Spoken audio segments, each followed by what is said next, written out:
आई, कुठे आहेस? मी कधीपासून तुला शोधत आहे.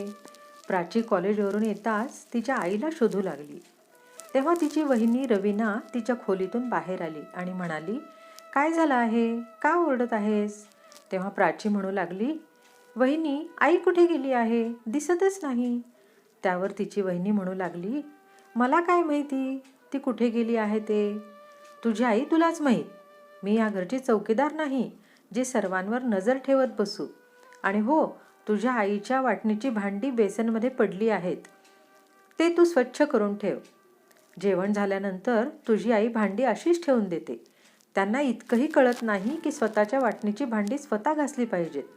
असं म्हणून रवीना आंघोळ करण्यासाठी बाथरूममध्ये गेली. त्यावर प्राची खूप उदास झाली आणि विचार करू लागली. वहिनीची परत नाटकं सुरू झाली वाटतं. पण त्यांनी मला विचारलं नाही की तू इतक्या लवकर कशी काय आलीस? खरं तर आज प्राचीचा BEdचा रिझल्ट होता, ज्यामध्ये ती तिच्या कॉलेजमध्ये प्रथम आली होती. त्यामुळे तिच्या कॉलेजकडून तिला 2 लाख रुपये बक्षीस मिळणार होते, जे तिच्या कॉलेजकडून प्रत्येक वर्षी टॉप विद्यार्थ्याला दिले जाते. ही आनंदाची बातमी तिला तिच्या आईला द्यायची होती. खरं तर ही बातमी तिला तिच्या वहिनीला सुद्धा सांगायची होती, पण तिच्या वहिनीला तिच्या अभ्यासाचं काही देणं घेणं नव्हतं, कारण ती स्वतःच कमी शिकलेली होती. त्यामुळे ती तिच्या नणंदेच्या म्हणजेच प्राचीच्या अभ्यासावरून खूप जळायची.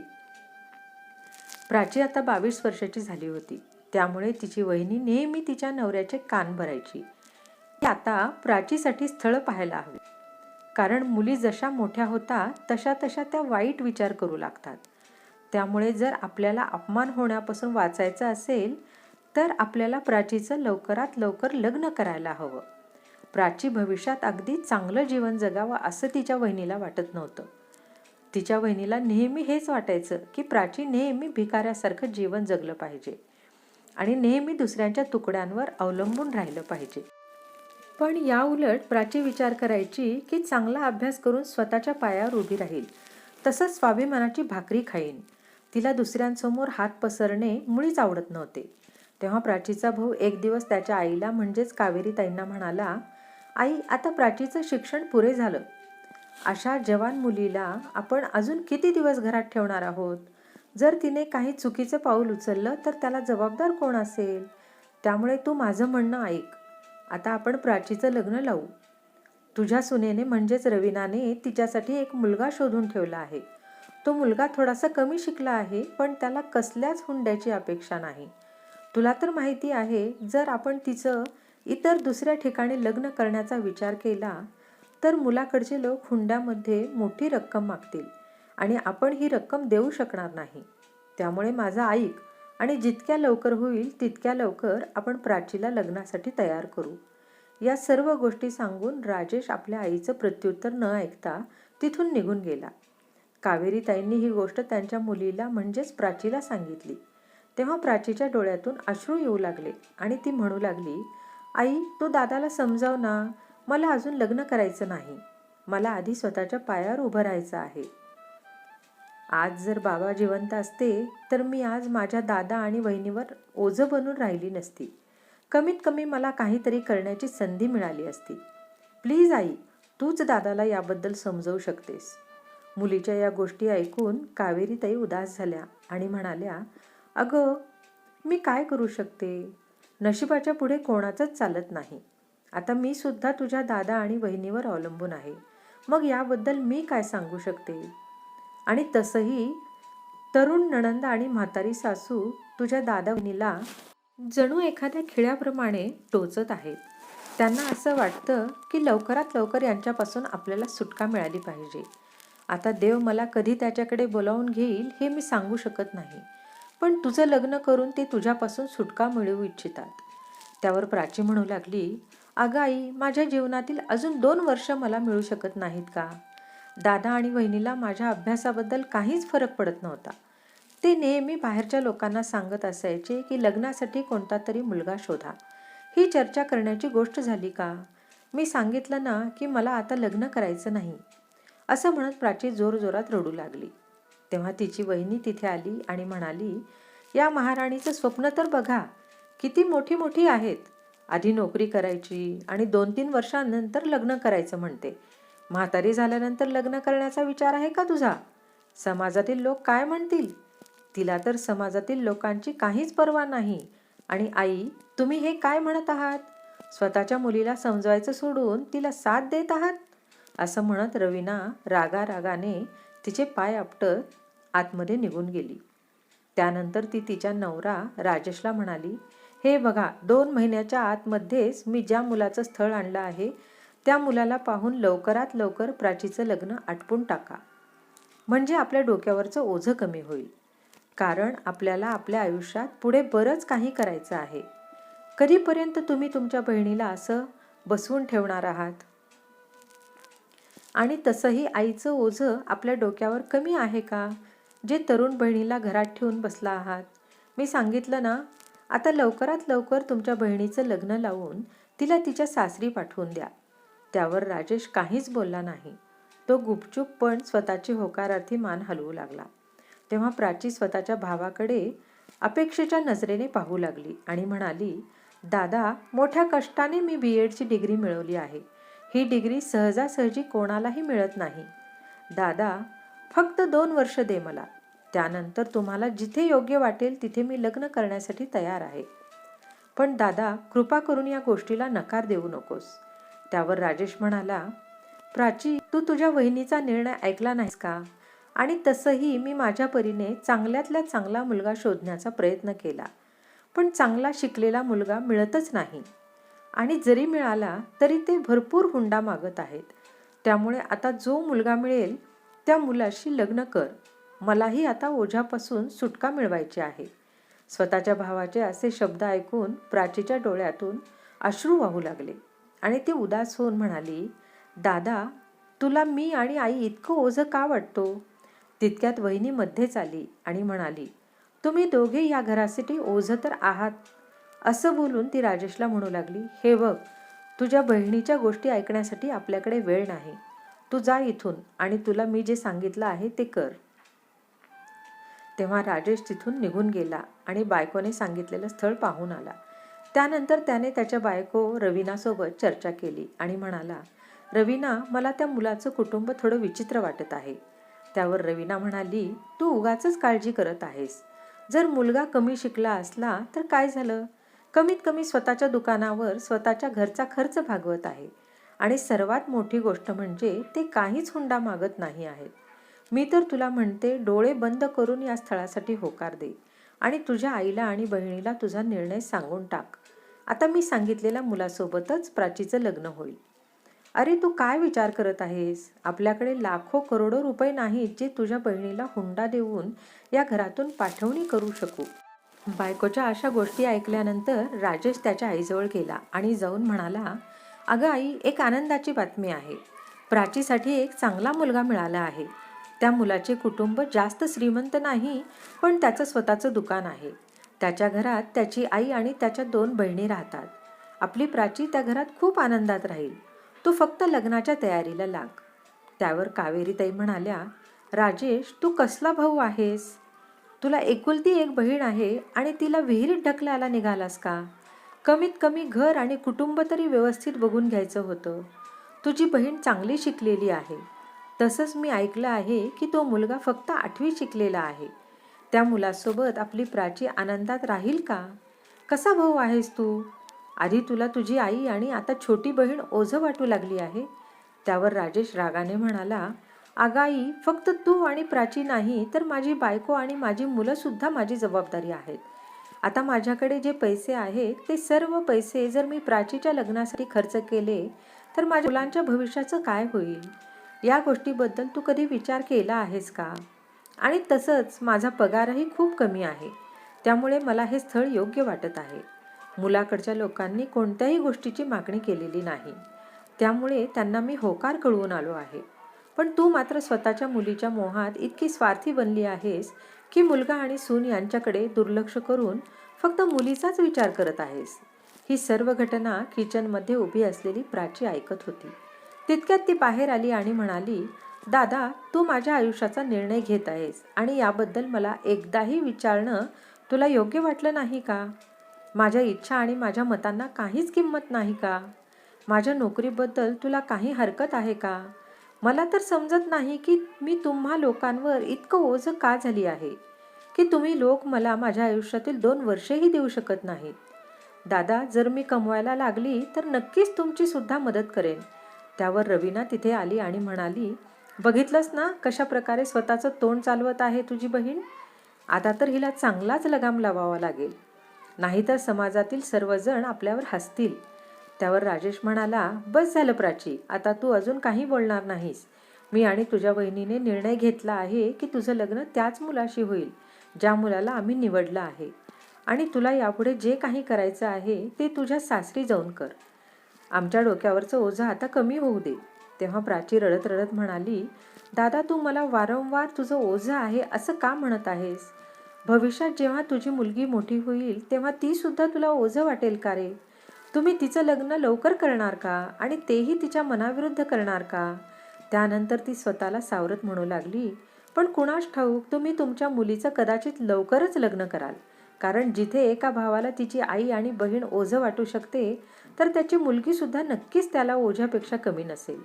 कुणीतरी खरंच म्हटलं आहे की वडील नसताना एक म्हातारी आई असहाय्य होते तर बहीण तिच्या भावाचं ओझं झालेली असते.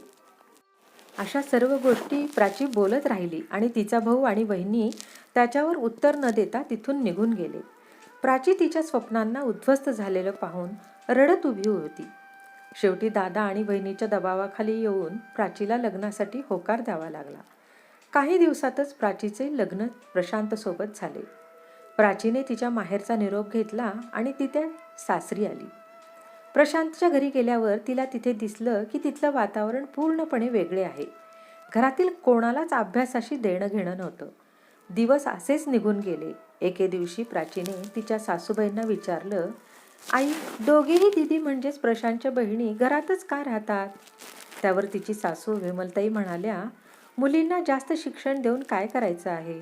शेवटी त्यांना चूलच सांभाळायची असते ना. तू सुद्धा तुझ्या ज्ञानाच्या गोष्टी चुलीमध्ये टाकून दे आणि हे घर सांभाळायला सुरुवात कर. तसंही आम्हाला शिकलेली सून नको होती, पण आमच्या प्रशांतला तू आवडली होतीस, त्यामुळे आम्ही या लग्नासाठी होकार दिला. तसं तर प्रशांतला इतर मुलींची काहीही कमतरता नव्हती. विमलताईंच्या ह्या गोष्टी ऐकून प्राचीच्या पायाखालची जमीन सरकली. तिची जी काही थोडीफार अपेक्षा होती ती अपेक्षा आता भंग झाल्यासारखी वाटू लागली. आतापर्यंत तिला असं वाटत होतं की ह्या लोकांनी तिच्याकडून कमी हुंडा घेतला तर कदाचित ही लोक मोकळ्या विचारांची असतील आणि कदाचित कुटुंबाच्या परिस्थितीमुळे प्रशांतने जास्त शिक्षण केलं नसेल. पण तिकडचं वातावरण काही वेगळंच होतं. जणू असं वाटत होतं की आभाळातून पडले आणि खजुरावर येऊन अडकले. हळूहळू घरची परिस्थिती प्राचीसमोर दिसू लागली. पण प्राची शिकलेली होती त्यामुळे तिने घरची परिस्थिती ओळखून घेतली आणि त्यानंतर संपूर्ण घर स्वतःच्या हिशोबाने चालवू लागली. तिच्या सासूची म्हणजेच विमलताईंची भाषा खूप कडक होती. त्यामुळे जो कोणी तिला प्रेमाने समजावं तेव्हा ती त्या गोष्टीला व्यवस्थित ओळखू लागली. हळूहळू वेळ निघून चालली होती. प्राची शिकलेली होती त्यामुळे तिने तिच्या दोन्ही नंदांच्या अभ्यासात मदत केली. तसंच ती संपूर्ण घराचा हिशोबही सांभाळू लागली. तिने सुद्धा कधीच कोणत्याही गोष्टीबद्दल नवऱ्याजवळ तक्रार केली नव्हती की लग्नानंतर तू मला कुठेच घेऊन गेला नाहीस किंवा मला काहीही घेऊन दिलं नाहीस. ती प्रशांतसमोर कोणत्याही गोष्टीची चर्चा करत नव्हती. त्यामुळे प्रशांत सुद्धा प्राचीचा खूप आदर करू लागला. सुरुवातीला प्राचीने सर्व काही समजून घेतले आणि त्यानंतर एक दिवस विमलताईंना म्हणाली, आई, सविता आणि कविता अजून लहान आहेत. पुढे जाऊन आपल्याला त्यांचं लग्न करावं लागेल. त्यामुळे प्रशांत जितके पैसे कमवत आहेत त्या पैशात आपलं सर्व भागेल का? प्रशांतची जितकी कमाई आहे त्या पैशात घर चालवणं सुद्धा कठीण होतं आणि भविष्यासाठी ते काहीच बचत करू शकत नाही. आयुष्याची गाडी जर एकाच चाकावर चालू राहिली तर विचार करा की त्या एका चाकावरच किती भार पडेल. आणि जर 2 जण कमावू लागले तर एकावर पडणारा भार सुद्धा कमी होईल आणि भविष्यासाठी पैसे जमा होतील. सुनेच्या अशा गोष्टी ऐकून विमलताई थोडे शांत झाल्या आणि त्यानंतर विचार करू लागल्या की कुठे ना कुठे प्राचीचं म्हणणं अगदी योग्य आहे. प्रशांत सुद्धा स्वतःचे आयुष्य व्यवस्थितपणे जगत नाही. त्याच्या जीवनात काहीच आनंद उरलेला नाही. या सर्व गोष्टींचा विचार करून विमलताई म्हणाल्या, सुनबाई, तू अगदी बरोबर बोलत आहेस. आता बघ ना, जेव्हापासून प्रशांतचे बाबा या जगातून निघून गेले तेव्हापासून माझी आणि दोन्ही बहिणींची जबाबदारी एकट्या प्रशांतच्या खांद्यावर पडली. इतर दुसरा कोणता मुलगाही नाही जो आमचा आधार बनू शकला असता आणि दोन्ही भावांना मिळून एकत्र घर चालवणं सोपं झालं असतं. तरीही बिचारा प्रशांत एकटा सर्व काही सांभाळत आहे. या सर्व गोष्टी म्हणत म्हणत त्यांच्या डोळ्यात अश्रू आले. तेव्हा प्राची म्हणाली, आई, दुसरा मुलगा झाला तरच भावाला मदत करेल असं गरजेचं नाही. आणि कुठे लिहिलंय की फक्त मुलगाच घर चालवतो? मुलगी आणि सूनही घर चालवू शकते. आता तुम्हीच बघा ना, मी BEdची डिग्री घेऊन घरीच बसली आहे. तुम्हाला माहिती आहे का, मला शाळेत चांगली नोकरी मिळू शकते आणि मला चांगला पगारही मिळेल. मी सकाळी जाईन आणि दुपारपर्यंत परत येईन. त्यामुळे मला चांगलं वेतनही मिळेल, ज्यामुळे घराला सुद्धा माझी मदत होईल. आणि तसंच मला असं वाटतं की माझ्या दोन्ही नंदांचं आयुष्य व्यवस्थित जायला हवं. आणि तसंही प्रशांत एकटा काय काय करू शकेल? त्याची परिस्थिती पाहून मला खूपच वाईट वाटते. प्राचीच्या गोष्टी ऐकून विमलताईंच्या डोक्यामध्ये हळूहळू गोष्टी शिरू लागल्या. त्यावेळेस त्या काहीच बोलल्या नाहीत आणि तसंच रागावल्या सुद्धा नाहीत. तेव्हा प्राचीला वाटले की माझ्या गोष्टीमुळे कदाचित काहीतरी होऊ शकतं. दुसऱ्या दिवशी जेव्हा विमलताईंच्या दोन्ही मुली शाळेत जात होत्या तेव्हा विमलताईंची नजर त्या मुलींच्या बुटावर पडली, जे बूट फाटले होते. त्यावर विमलताई म्हणू लागल्या, अगं सविता आणि कविता, तुमची बुटं फाटली आहेत हे तुम्ही मला का सांगितलं नाही? तुझ्या भावाने नवीन बूट आणून दिले असते.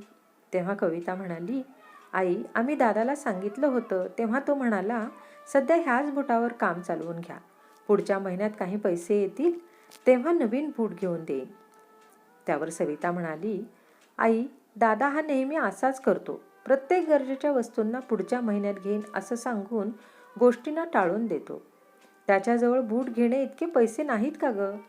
असं म्हणून दोन्ही बहिणी उदास होऊन शाळेत निघून गेल्या. दोन्ही मुलींचा उदास झालेला चेहरा पाहून विमलताई गंभीर झाल्या आणि प्राचीने सांगितलेल्या प्रस्तावाबद्दल विचार करू लागल्या. संध्याकाळी घरात जेव्हा सर्वजण हजर होते तेव्हा विमलताई सर्वांसमोर प्राचीला म्हणाल्या, सुनबाई, तू खरंच नोकरी करू इच्छितेस का? जर तुला स्वतः नोकरी करायची असेल तर मला काहीच हरकत नाही आणि तसंही घर सांभाळण्यासाठी मी तुझी मदत करीन. जीवनाची गाडी व्यवस्थित चालेल आणि तसंच कमीत कमी प्रशांतचं थोडंसं ओझं कमी होईल. विमलताईंच्या गोष्टी ऐकून प्राची खूप खुश झाली आणि तिने आनंदाने विमलताईंना जाऊन मिठी मारली. दुसऱ्या दिवशी लगेचच सासूबाईंचा आशीर्वाद घेऊन बरेच दिवसानंतर स्वतःच्या माहेरी आली. प्राची बऱ्याच दिवसांनी माहेरी आली होती, पण तिच्या वहिनीच्या चेहऱ्यावर जरासाही आनंद दिसत नव्हता. उलट प्राचीला पाहून ती टोमणे मारू लागली. अगं, काय झालं? तुला तुझ्या सासरी करमत नाही का, ज्यामुळे तू इथे निघून आलीस? मोठ्या कष्टाने आम्ही या घराचा भार उतरवला होता. भांडण करून तू इथे राहायला तर आली नाहीस ना? प्राचीने तिच्या वहिनीच्या बोलण्याची पर्वा केली नाही. ती तिच्या आईजवळ गेली आणि तिचा आशीर्वाद घेत म्हणाली, आई, माझ्या सासरची लोक खूप चांगली आहेत. माझ्या सासूने मला नोकरी करण्यासाठी परवानगी दिली आहे. त्यामुळे मी माझे कागदपत्र घेण्यासाठी इथे आली आहे. त्यावर कावेरीताई म्हणाल्या, तुझी ही गोष्ट ऐकून खरंच मला खूप आनंद झाला की तुझ्या जीवनाची गाडी योग्य मार्गावर चालत आहे. खरं तर काही लोकांच्या डोळ्यात तू टोचत होतीस आणि त्यांना असं वाटत नव्हतं की तू चांगली नोकरी करावीस आणि स्वतःचं चांगलं आयुष्य जगावं. पण म्हणतात ना की ईश्वर के घर में देर है लेकिन अंधेर नहीं. तितक्यात तिची वहिनी रवीना तिथे आली आणि म्हणाली, असं कसं होऊ शकतं? तुझ्या सासूला शिकलेली सून नको होती, मग ती तुझ्या नोकरीसाठी कशी काय तयार झाली? जरूर तूच काहीतरी भांडण केलं असेल. त्यावर प्राची म्हणाली, माझी सासू या सर्व गोष्टीसाठी कशी काय तयार झाली हे तुम्हाला सांगणं मला गरजेचं वाटत नाही. पण ज्या लोकांना ह्या गोष्टी कळू शकल्या असत्या त्या लोकांना मी वारंवार इथे सांगून कंटाळले होते. पण त्यावेळेस माझं कोणीच ऐकलं नाही. आता माझं सासर हेच माझं घर आहे. त्यामुळे माझ्या घराच्या गोष्टी मी माझ्यापर्यंतच मर्यादित ठेवते. असं म्हणून प्राचीने तिचे सर्व सामान घेतले आणि आईचा आशीर्वाद घेऊन सासरी जाऊ लागली. पण जाण्याच्या आधी ती तिच्या वहिनीला म्हणाली, वहिनी, तू माझं जीवन नरक बनवण्याचा खूप प्रयत्न केलास, पण मी सुद्धा निश्चय केला होता की मी माझं आयुष्य नक्कीच चांगलं घडवीन. कारण रात्रंदिवस इतकं कष्ट करून आणि मेहनत करून चांगला अभ्यास केला होता. त्यामुळे ते कष्ट मी असेच वाया जाऊ देणार नव्हते. आणि एक दिवस बघ, मी नक्कीच माझ्या पायावर उभी राहून दाखवीन. जरी माझ्या भावाने मला ओझं समजलं, पण माझा नवरा मला कधीच ओझं समजत नाही. इतकं म्हणून प्राची तिथून निघून गेली. काही दिवसानंतर मेहनत आणि इंटरव्ह्यू नंतर प्राचीला एका चांगल्या शाळेत नोकरी मिळाली. आता प्राची चांगले पैसे कमवत होती आणि त्यामुळे तिच्या घरची परिस्थितीसुद्धा सुधारू लागली. तसंच तिच्या घरातल्या लोकांच्या गरजासुद्धा पूर्ण होऊ लागल्या. काही दिवसानंतर प्राचीला एक मुलगा झाला. तेव्हा तिच्या घरात अजूनच आनंद आला. पण काही दिवसानंतर प्राचीच्या माहेरून अशी बातमी आली की प्राचीची आई म्हणजे कावेरीताई या जगातून निघून गेल्या. ही बातमी ऐकताच प्राची आतून खूप तुटून गेली. त्यामुळे ती लगेचच तिच्या माहेरी निघून आली. तिने मुलगी म्हणून तिचं कर्तव्य पार पाडलं आणि भावाच्या खांद्याला खांदा मिळवून आईची अंतिम विधी पूर्ण केली. आईला जाऊन अजून 3 दिवस झाले नव्हते की तिचा भाऊ राजेश कामासाठी बाहेर मोठ्या शहरात निघून गेला. तितक्यात तिथे त्याचा मोठा ॲक्सिडेंट झाला. ही गोष्ट कळाल्यानंतर प्राची परत त्याच्या भावाजवळ आली. तिने तिच्या भावाला एका मोठ्या हॉस्पिटलमध्ये ॲडमिट केलं, कारण त्याची परिस्थिती खूप गंभीर झाली होती. राजेशने त्याचा एक पाय गमावला होता. त्यामुळे त्याला मिळालेली चांगली नोकरीसुद्धा हातातून निघून गेली. वहिनीला त्रास होऊ नये म्हणून काही दिवसांसाठी प्राची तिच्या माहेरीच राहिली होती. पण असंच ती किती दिवस माहेरी राहणार? त्यामुळे ती तिच्या सासरी जाऊ लागली. सासरी जाताना ती तिच्या भावाला आणि वहिनीला म्हणाली, दादा आणि वहिनी, तुम्ही मला ओझं समजलं होतं, पण मी तुमच्या मुलीला कधीच ओझं समजणार नाही. त्यामुळे तुमच्या मुलीचा शिक्षणाचा संपूर्ण खर्च मी करीन. तिला चांगल्यातल्या चांगल्या कॉलेजमध्ये शिकवीन, म्हणजे भविष्यात ती स्वतःच्या पायावर उभी राहू शकेल. प्राचीचे हे शब्द ऐकून तिच्या वहिनीला लाज वाटू लागली. तेव्हा ती प्राचीचे पाय धरू लागली आणि म्हणाली, प्राची, मला माफ कर. मी नेहमीच तुला ओझं समजत आली आणि आज तूच माझ्या मुलीबद्दल इतका विचार करत आहेस. स्वतःच्या वहिनीच्या डोळ्यात पश्चातापाचे अश्रू पाहून प्राची म्हणाली, वहिनी, जे काय झालं ते विसरून जा. आता तर या जगात आईसुद्धा राहिली नाही. त्यामुळे या घरात माझं येणं जाणं जास्त होणार नाही. तू फक्त तुझ्या मुलीच्या भविष्याचा विचार कर आणि मला जितकं शक्य होईल तितकं मी नक्कीच मदत करेन. या सर्व गोष्टी बोलून प्राची तिच्या सासरी निघून गेली. असेच एक दिवस निघून गेले. एके दिवशी विमलताई म्हणाल्या, प्रशांत, तू आता तुझ्या बहिणींसाठी मुलं शोधायला सुरुवात कर. त्यावर प्राची म्हणाली, नाही आई, आधी दोघींना स्वतःच्या पायावर उभं राहू द्या. त्यानंतरच आपण त्यांच्या लग्नाबद्दल विचार करू. म्हणजे पुढे जाऊन ते त्यांचं आयुष्य अगदी व्यवस्थितरित्या जगू शकतील. तेव्हा विमलताई म्हणाल्या, अगं सुनबाई, असं तर त्या त्यांच्या सासरी गेल्यानंतर सुद्धा नोकरी करू शकतात, जशा प्रकारे तू केलं होतंस. पण त्यावर प्राची म्हणाली, नाही आई, हे शक्य नाही. कारण तुम्ही मला माझ्या आईच्या रूपात मिळालात आणि तुम्ही माझी गोष्ट समजून घेतलीत. त्यामुळे माझं स्वप्न पूर्ण होऊ शकलं. पण या दोघींना माझ्यासारखं सासर मिळेलच असं नाही. त्यांच्या सासरी तुमच्यासारखी सासू मिळेल असं सांगता येत नाही. त्यामुळे आपण दुसऱ्यांच्या मदतीने स्वतःचे स्वप्न का पूर्ण केले पाहिजे? आपण यांना आधीच मजबूत करून पाठवू, म्हणजे कठीण प्रसंगात या पूर्णपणे संकटांना सामोरे जाण्यास तयार राहतील. जे दुःख आणि टोमणे मी सहन केले आहेत ते मी माझ्या नंदांना सहन करायला देणार नाही. असं म्हणत प्राचीचे डोळे भरून आले. तेव्हा प्रशांतने प्राचीच्या खांद्यावर हात ठेवला आणि म्हणाला, प्राची, मला माहिती आहे की तू माझ्या बहिणींची वहिनी नसून त्यांची मोठी बहीण आहेस आणि एखाद्या मोठ्या बहिणीप्रमाणेच विचार करत आहेस. मला तुझ्यावर गर्व आहे, ज्यामुळे तू माझ्या जीवनात आलीस. तू जर नसतीस तर माझं काय झालं असतं कोणास ठाऊक. आणि अशा आयुष्याचा आम्ही कधी विचारसुद्धा केला नव्हता. आम्हाला स्वप्न कसं पाहायचं हे तूच शिकवलं आणि ते पूर्ण कसं करायचं हे सुद्धा तूच सांगितलंस. त्यावर विमलताई पुढे आल्या आणि म्हणाल्या, ठीक आहे सुनबाई, आता तू आणि प्रशांत जे म्हणाल तेच होईल. कारण आता तू तुझ्या नंदांना स्वतःच्या बहिणी मानल्या आहेस, तर नक्कीच तू त्यांच्याबद्दल चांगला विचार करशील. प्राचीने सविता आणि कवितांसोबत स्वतःच्या भावाच्या मुलीचं सुद्धा आयुष्य व्यवस्थितरित्या घडवलं आज तिने एक चांगली आत्या, चांगली वहिनी सोबत जबाबदार पत्नी होण्याचं कर्तव्य पार पाडलं आणि समाजाला एक नवा संदेश दिला की आई आणि बहीण कोणावरही ओझं नसते. श्रोते हो, ही कथा तुम्हाला कशी वाटली हे कमेंटमध्ये जरूर कळवा. तसेच चॅनलला लाईक, शेअर आणि सबस्क्राईब जरूर करा. जय श्रीराम.